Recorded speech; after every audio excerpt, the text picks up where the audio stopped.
जय श्री राम दोस्तों। कैसे हैं आप सब? आई होप आप सब बहुत अच्छे होंगे। मैं ललित डिट्रा।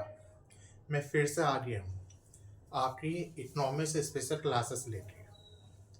मैंने पिछले साल भी कुछ वीडियो बनाई थी, आपने उसमें बहुत प्यार दिया। ने 1 साल से मैंने वीडियो रोक दी थी। फैमिली का कुछ मैटर था जिसकी वजह से दोस्तों मैं वीडियो नहीं बना पाया। उसके लिए मैं क्षमा प्रार्थी हूँ, मुझे माफ़ करना। मैं बना नहीं पाया। कुछ ज़रूरी मैटर था, ज़रूरी काम था जो मुझे सॉल्व करना ज़रूरी था, और मेरे अलावा वो सॉल्व भी कोई नहीं कर सकता था। लेकिन भगवान की दुआ से, श्री राम जी की दुआ से वो अब सॉल्व हो चुका है। अब मैं रेगुलरली आपकी इकोनॉमिक्स की वीडियो रेगुलरली बनाऊंगा। एक एक टॉपिक को आपको डिटेल में कराऊंगा और रोज़ वीडियो डालेगी। दिन में मैं 2 से 3 वीडियो तो दोस्तों डालूंगा ही डालूंगा। तो आज मैं इकोनॉमिक्स में आरबीआई का टॉपिक करा रहा हूँ। ये छोटी सी वीडियो होगी जिसमें से बेसिक जानकारी होगी। तो चलिए देखते हैं इसमें बेसिक जानकारी क्या होगी। आरबीआई से टॉपिक है ये, चलिए देखते हैं। पहले मैं अपने कोचिंग का नाम लिख देता हूँ दोस्तों। मेरे कोचिंग का नाम है इकोनॉमिक्स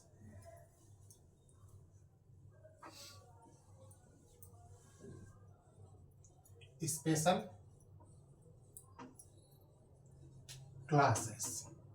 इकोनॉमिक्स स्पेशल क्लासेस, ये मेरा कोचिंग का नाम है। आज 11 जनवरी है, यानी अयोध्या, जो हमारे भारत में अयोध्या मोदी जी ने जो राम मंदिर बनवाया था, आज उसे पूरे 1 साल हो गया है। वैसे तो 22 जनवरी को 1 साल पूरा होता है, लेकिन नक्षत्रों के अनुसार, जैसे ये पंडित जी जो होते हैं, एस्ट्रोलॉजिस्ट होते हैं, उनके नक्षत्र या उनकी जो गणित होती है, उनके अनुसार आज का दिन 1 साल माना जा रहा है। यानी आज के दिन 1 साल पूरा हो जा रहा है। इसलिए मैंने सोचा आज के दिन ही इस शुभ कार्य को शुरू किया जाना चाहिए। इसलिए श्री राम जी का नाम लेते हुए ये वीडियो में शुरू कर रहा हूँ। और आप सभी को जो अयोध्या में राम मंदिर बना है उसकी ढेर सारी शुभकामनाएं। हमें बहुत खुश हुई। बोलो जय श्री राम। चलिए शुरू करिए। हाँ जी, आरबीआई। आरबीआई इसके फुल फॉर्म तो आप सब जानते ही होंगे। इसके फुल फॉर्म है रिजर्व बैंक ऑफ इंडिया।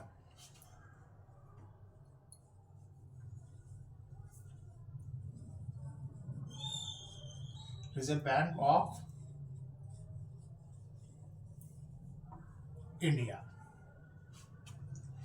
इसका स्टैब्लिश कब हुआ था, इसकी स्थापना कब हुई थी?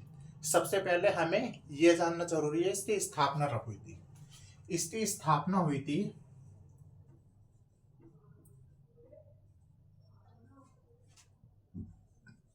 1 अप्रैल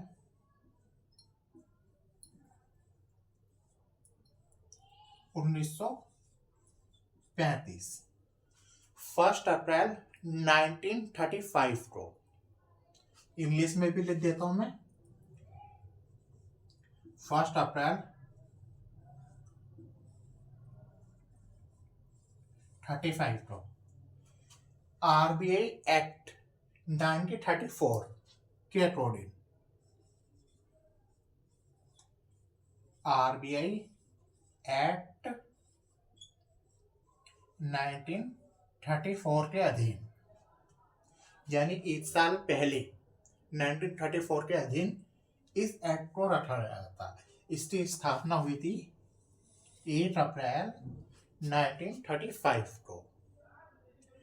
अब आरबीआई का मुख्यालय कहाँ था उस समय? इसका मुख्यालय था हेडक्वार्टर, HQ, हेडक्वार्टर।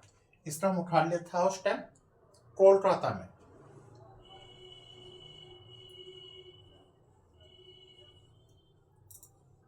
कोलकाता में था ये। वहां सिर्फ दोस्तों 2 साल तक रहा। उसके बाद इसे शिफ्ट कर दिया गया कहाँ पर, मुंबई में, मुंबई में इसे शिफ्ट कर दिया गया और अभी तक इसका हेडक्वार्टर मुंबई में ही है। 1937 में 1937 में इसको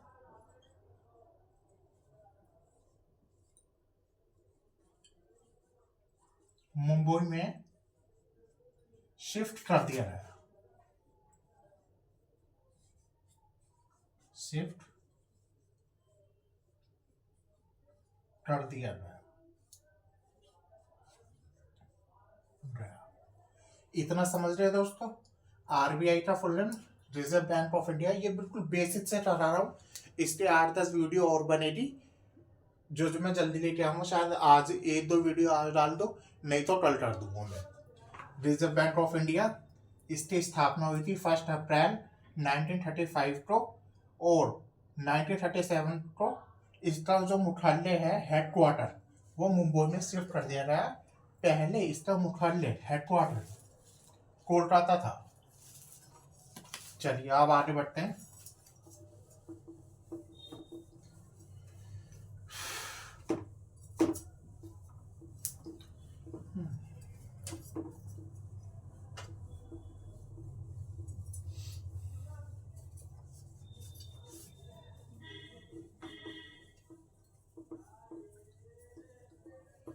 दोस्तों, आरबीआई के अभी तक 26 गवर्नर रह चुके हैं।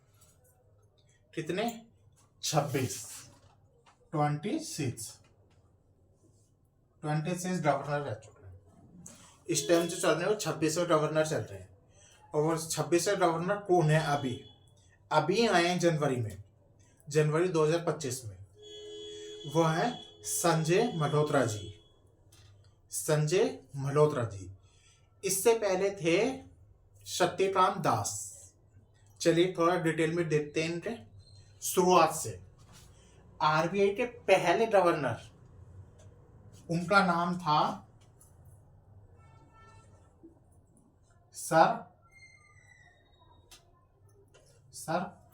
ऑसबॉर्न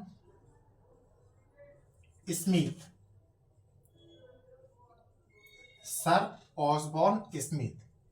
ये आरबीआई के पहले ब्रिटिश गवर्नर थे। इंडियन नहीं थे। उस टाइम हमारा देश आजाद नहीं हुआ था, क्योंकि ये बात चल रही है 1935 की। हमारा देश आजाद कब हुआ? 1947 में। बात चल रही है 1935 की। ये ब्रिटिश गवर्नर थे आरबीआई के। उसके बाद इंडियन गवर्नर आए, वो थे सीडी देशमुख साहब।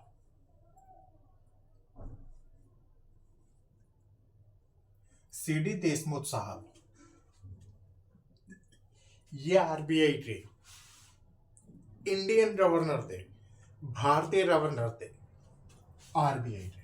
मैं लिख देता हूं,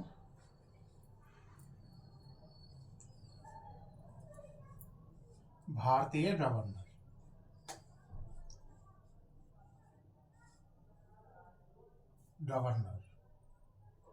ये थोड़ा गलती हो रही है, देख लेना।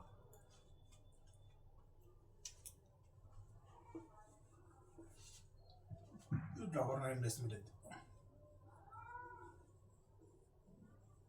गवर्नर। जैसा कि मैंने बताया, इस समय जो आरबीआई का गवर्नर है वो है संजय मल्होत्रा जी। इनसे पहले सत्यकांत दास थे। इनसे पहले 25वें गवर्नर, यहां लिख देता हूं, इसे रफ करके दोबारा लिखता हूं।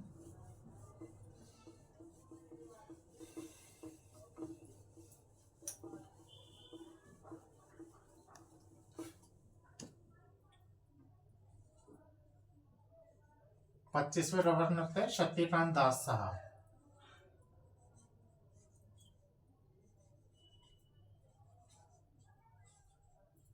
सत्यकांत दास साहब। 24वें गवर्नर अगर पूछ लिया जाए कि आरबीआई के 24वें गवर्नर कौन थे, तो वो थे उर्जित पटेल साहब। उर्जित पटेल साहब 24वें गवर्नर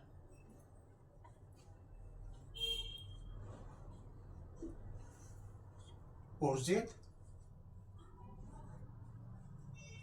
पटेल, उर्जित पटेल साहब। ऐसे ही इनकी लिस्ट चलती जाएगी। एक और नाम बता देता हूं, जो 23वें गवर्नर थे इनके, वो थे रघुराम राजन। रघुराम राजन जो 23वें गवर्नर थे वो थे रघुराम राजन। 24वें गवर्नर थे उर्जित पटेल साहब। 25वें गवर्नर थे शक्तिकांत दास। जो अभी प्रेजेंट में चल रहे हैं वो है संजय मल्होत्रा। मैं लिख देता हूं। 26वें गवर्नर है संजय मल्होत्रा साहब।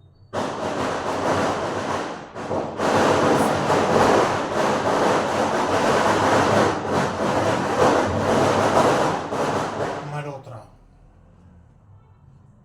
अच्छा, आपको पता है आरबीआई का नेशनलाइजेशन कब हुआ था? पहले नेशनलाइजेशन बताइए क्या होता है।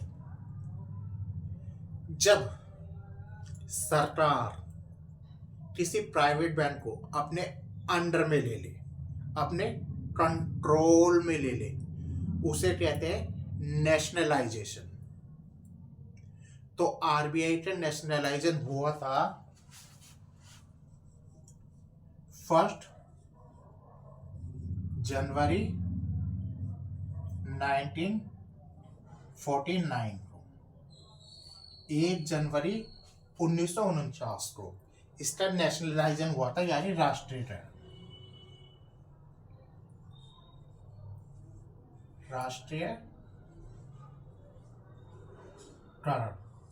मतलब सरकार ने आरबीआई को अपने अंडर, अपने अधीन ले लिया था।